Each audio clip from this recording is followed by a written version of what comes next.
My name is Keshwani. That's Keshwani, Keshwani. We are here because we want to learn to read and write Hindi. We are also here because we want to learn to read and write Urdu. We are doing both at the same time. Today is our lesson number 33. Yesterday and day before yesterday, on day number 32 and 31, we started a new concept called Noon-Gunna. Noon-Gunna is used to produce nasalized N sound, such as, let me do simple one here, such as if you just write he and alif, that just makes a ha. That just makes a ha. We're not trying to say ha. That just makes ha. We're trying to say yes in Hindi or Urdu. And yes is not ha, it's ha. It has an N sounded, N at the end, but it's nasalized. Ha. Not han, not ha, not han, ha. To produce that sound in Hindi, we use this symbol. We make a small moon here, half moon, and put a dot in there. In Urdu, we just have a noon without the dot, if it appears at the end. Ha. Let's put them together. So you put your ha, he, and alif, and then ha. That's how we write ha. Let's do one more.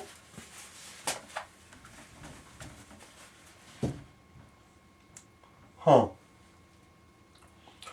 Let's do this one. So far what this says is hey. We don't want hey. So far it says hey and badiye. We're not trying to say hey, we're trying to say hain. Hain. Both log hain. Hain as in are. Both log hain. Not both log hey. Both log hain. That nasalized sound requires us to put a Noon-Gunna at the end. And in Hindi, you would put this symbol, a dot. Sometimes it's a half moon and a dot, and sometimes it's just a dot. As I said in the other two videos, yesterday and day before yesterday, I have not figured out yet which one is to be used when, or if it matters at all. Or is it up to the writer to decide whether they want to just put a dot or this symbol. Let's put them together. So, badiye here, when it joins, it's going to take this shape, and we have to put them together now. That's all it is. So, hey, ye, and then the Noon-Gunna, and a zabar. Zabar tells us that B is a badiye. Hey. Let's do one more. Hey. We don't want a ha, we want a hu. Not a choti u, but badi u ki matra. Hu. Not hu, but the hu. So that will require wow and ulta pesh on wow. Hu. But we're not looking for hu. The sound that we're trying to produce is hu. Main hu, I am.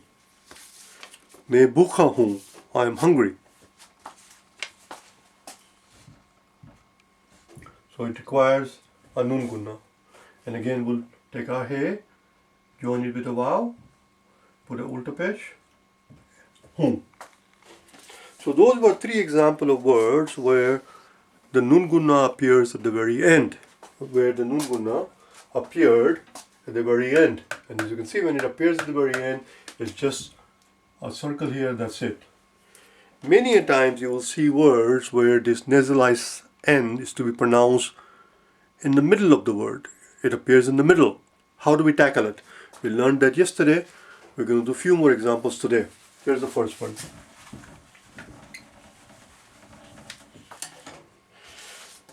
So here we have a dal, which is a da. Then alif, that makes a da. And then a noon, that's a na. And then finally a ta. What it says right now is danat. There is no such word, danat. We're not looking for danat. We're not trying to say danat. We're trying to say teeth, dant, dant. We take out the N here and we tell the reader that this na is to be nasalized by putting a dot on top of it. Dant. In Urdu, to tell the reader that this N is not a N but it's nasalized, we put this symbol inside. And now we join them. Dal is going to stay by itself, Alif is going to stay by itself, the Noon is going to join the Te rather, like this. Dant, that's how we write Dant. Dant as in teeth. Let's do one more. Be and Alif, Ba. And then a Noon.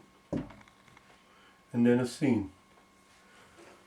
So far it reads Banas. We're not looking for Banas, we're looking for Bans. Bans. So we're not going to put a N here, we're just going to put a dot, and that converts a Ba into a Ba. Bans. Bans. Bans. And in Urdu, we go back and fix it by putting this symbol inside. Let's join them. Be is going to join the Alif, which is going to make a Ba, which is going to make a Ba actually, and this is going to make it a Ba, and then so. Bans. Let's do one more.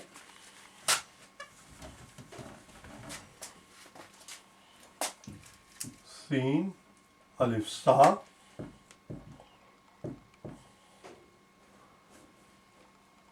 N and P. So far it reads Sanap. We're not looking for Sanap. That's not what we're trying to say. We're trying to say Sap. Sap. It's not Sanap. Sap. This is not a Sa. This is not a Sa. It's to be pronounced Sa. With the N at the end, nasalized Sa. Not Sa. Not Sa, but Sa. Sap. Sap as in snake.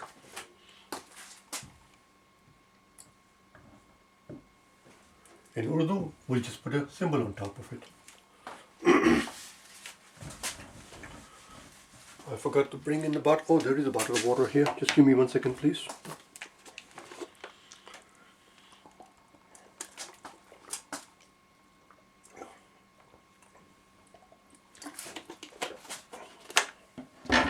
Let's do one more. Oh, let's put it together. So this is our scene. We make one more for Ali. That's a Sa, and then N and P. If we leave it like this, it's going to reach Sanap. We don't want Sanap, we want Sa. Sa, P. Sap. This part that you see there, all of this part that you see, let me put it in different colors that you can see the contrast between how cumbersome it is to write it in Urdu. In Hindi, they tackle it very easily, very efficiently. This entire part that you see here, this Noon-Gunna that you see here, is this right here. This dot serves this part. In Urdu, we have to write the entire N and then put a symbol inside. In Hindi, you can either put a dot or you can put it like this. Sap. Let's do one more. We have a H and a Vav that makes the O ki matra, choti O ki matra. Ho, No, and then To. We're not looking for Honata. We're not looking for Honata. There is no such thing. This has to be nasalized. This is not Hon, Hona. It's Ho, Hota, Hot, Ho. And this is No and a To. And this Noon will have the symbol on the front of it to tell us it's nasalized. And now it reads Haunt, Haunt. This N has to go. And you replace it with simply a dot. Haunt. And bring the T closer. Haunt. Haunt as in lips. Let's do one more, shall we?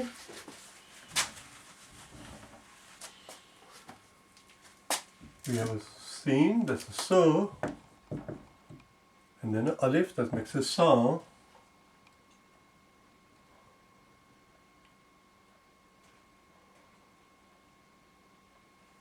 and then a Noon and a Sin. It reads Sanas. We're looking for Sanas, we're looking for Sans, Sans.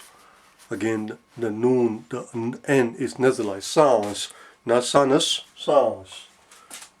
N goes away. We replace with the dot.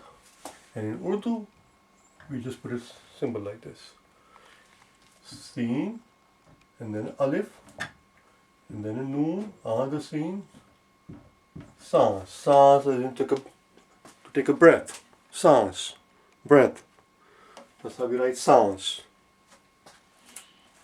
Another way we can write sans, which is a little bit more fancy, as we talked about it before in the past many times.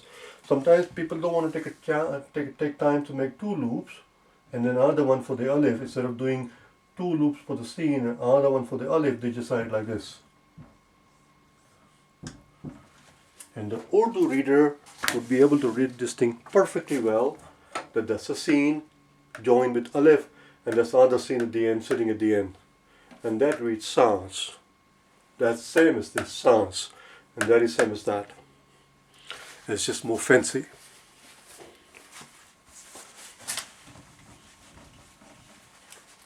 Let's do one more. Alif and noon. Then we have a gaf, but we don't want a gaf, we don't want a go, we want a badi u ki matra, gu, we want a gu. So it's going to join the vav and we're going to have ulta pesh. So far it reads an gu ra. We don't want a an gu ra. We're not looking for an gu ra. We're looking for angur. Angur, ang, not an, not an, not an. We're looking for ang, angur. So we take out the n and replace it with Noon-Gunna. Obviously it's not called Noon-Gunna in Hindi. I just don't know what the bloody thing is called. So I'm just going to call it Noon-Gunna. We replace with this and bring it closer. Gu, ra, angur. And here, alif is not going to join the noon, but noon has to join the ga. It's very easy. We just take out this noon and put it like this. And it's going to have the symbol to remind us that it's not a noon, it's not an, to remind us that it is not an, but rather an. It's not ana, an, ang, angur. Bring the alif closer and thus we're done. Angur. Let's do one more, shall we? We have a ba, be. We don't want a ba, we want a bu. We want a badi u ki matra. So it requires, badi u ki matra will require o and a ulta pesh. All of that is bu. Then we have a na, and then a da, dal. It reads bund. We're not looking for bund, we're looking for bund. Bun. Not buna, bun. Bund as in drop. Bun. So we put, to convert the noon into a Noon-Gunna, we put this symbol. And here we take out the n, put a dot on top of it, and bring the da closer. Bund. Bund as in drop. I'm going to go out on a limb because I might end up misspelling the word, but since it's coming to me, I'm going to write it down. It might be misspelled. The word that is coming to my mind is this, and I am fairly certain it's the right spelling because it's such a simple spelling. How can I possibly go wrong? And if I still go wrong and misspelled it, then I must be bloody genius. The word is drizzle. Do you know what drizzle means? Drizzle, this is a digression. This is nothing to do with what we're dealing with right now. Do you know what drizzle means? Drizzle is not actually a rain. Rain is where it's a steady downpour. A drizzle is where it's just a few drops coming down. Rain at a very slow pace, if you want to put it that way. A little bit of rain, just a little bit of drops. We say drizzle in English. In Urdu, bun means drop. Bund, it means drop. And a drizzle in Urdu is called bundabandi. Bundabandi means drop by drop. बारिश हो रही है? Is it raining? नहीं, बारिश तो नहीं हो रही, सिर्फ बूंदाबांदी हो रही है. It's only drizzling.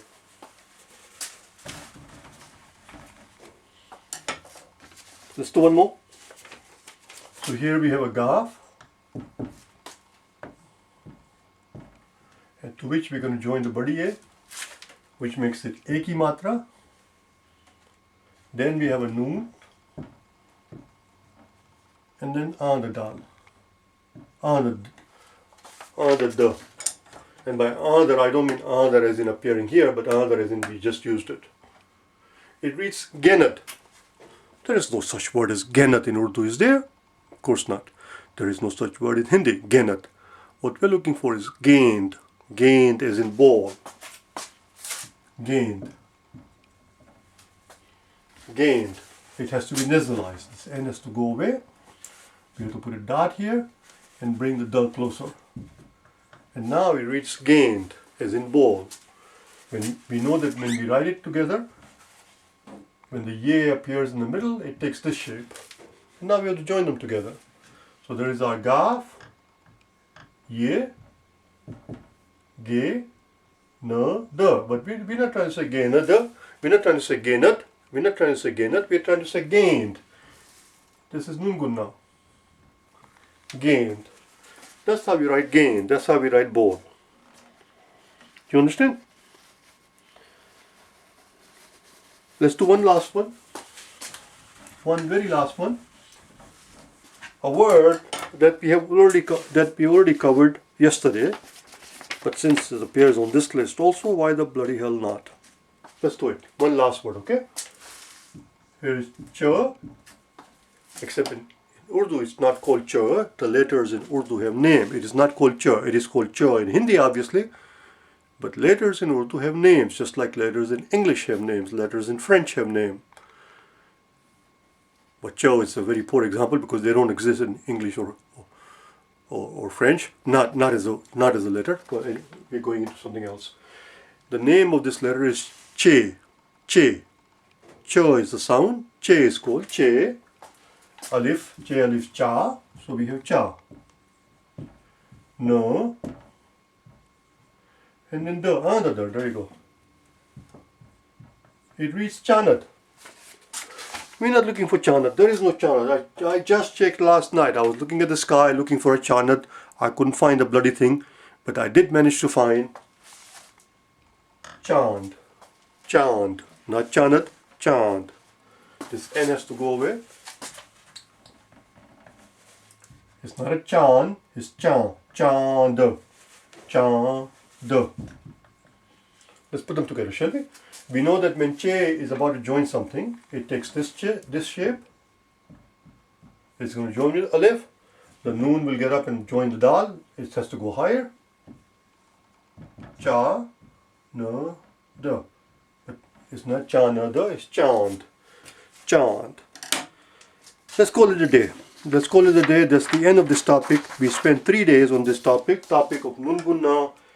It's a very commonly appearing sound. You will see it many times, especially in poetry and ghazals and songs. It will end, and I thought it was very important that we cover it because we're going to need it as we start writing the phrases and sentences, which we'll do soon. And when I say soon, I mean most likely tomorrow.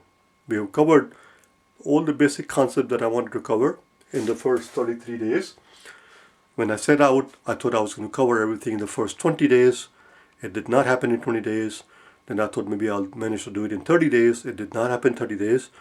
But the end of the 33rd day, today, end of the 33rd day, I think I've essentially covered everything that I wanted to cover in terms of basic concepts. And I think we are fairly ready to be able to write few phrases and sentences. That's what we're going to start tomorrow. All right? Bye now.